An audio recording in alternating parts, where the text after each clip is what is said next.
Welcome back to part 3 of the Loggers Leap recreation series. In this episode I focus on the splashdown sections, the parts of the ride where the boats re-enter the trough after the drops, guided by metal rails to prevent them from veering off course.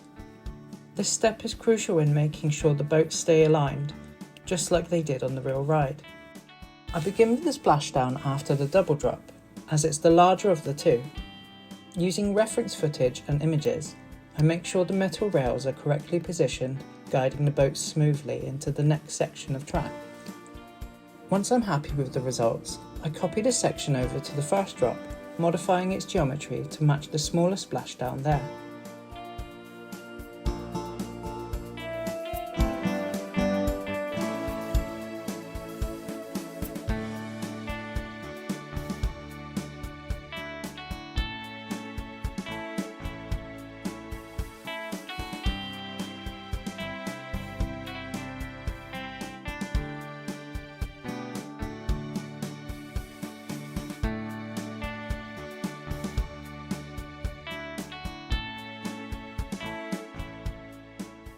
If you ever rode Loggers Leap, you'll remember the first drop into the dark, and the final double drop, but what one was your favourite? Did you enjoy the drop into the dark, or did you enjoy the more intense double drop? Let me know in the comments.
As I join the trough together onto the first drop, the mistake I made becomes painfully clear. The subdivision modifier completely wrecked the geometry. This is something I'll need to fix in a later episode.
At the bottom of the lift hills, the boats needed to be correctly positioned before they were carried up by the conveyor belt. To achieve this, a metal guide rail helped to steer the boat into place. I recreate this section using reference images and video. Once completed, I copy and paste this over to the first lift hill, which is where I really see how bad the first drop has become. That's where I decide to stop for this episode. Fixing that drop will be my main focus next time. In part 4, I'll replace the ruined first drop, optimising it so it has better geometry and a much lower polygon count.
If you ever rode Loggers Leap, what was your favourite part? The spooky tunnel? Or the double drop?